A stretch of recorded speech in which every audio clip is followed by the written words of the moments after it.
Sir, ಈಗ ಮಲ್ಲಿಕಾರ್ಜುನ್ ಖರ್ಗೆ ಹೇಳಿದ್ರೆ ಯಾವುದೇ ಕಾರಣಕ್ಕೂ ಬಹಿರಂಗವಾಗಿ ಅಧಿಕಾರದ ಬಗ್ಗೆ ಎಲ್ಲ ಮಾತಾಡಬಾರ್ದು ಅಂತ ಹೇಳಿದ್ದಾರೆ. ಇಷ್ಟಾದ್ರೂ ಕೂಡ ರಾಮನಗರದ ಎಮ್ಎಲ್ಎ ಮಾತಾಡ್ತಾರೆ, ಮಾಗಡಿ ಬಾಲಕೃಷ್ಣ ಮಾತಾಡ್ತಾರೆ. ಸೊ ಈ ರೀತಿಯಾಗಿ ಹೇಳಿದ ಹೈಕಮಾಂಡ್ ಹೇಳಿದಾಗಲೂ ಕೂಡ ಇದು ಬಹಿರಂಗ ಹೇಳಿಕೆಗಳು ಸಿಎಂ ಪರವಾದ ಅಭಿಪ್ರಾಯ ವ್ಯಕ್ತಪಡಿಸಿದೆ.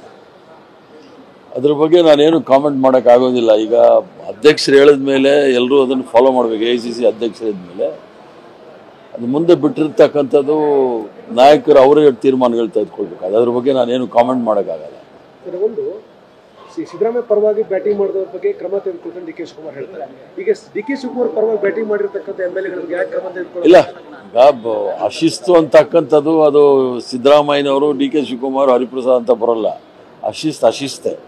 ಅದರಿಂದ ಅದು ಯಾರು ಅಶಿಸ್ತು ಅಂತ ಅನಿಸ್ಕೊಂಡ್ರೆ ಅದು ನಮ್ಮ ಡಿಸಿಪ್ಲಿನರಿ ಕಮಿಟಿ ಇದೆ, ಅವ್ರು ತೀರ್ಮಾನ ಮಾಡಬೇಕು ಯಾವ್ದು ಶಿಸ್ತು ಅಶಿಸ್ತು ಅಂತ ಹೇಳಿ. ಆದ್ದರಿಂದ ಅದೇನು ದೊಡ್ಡ ವಿಚಾರ ಅಲ್ಲ.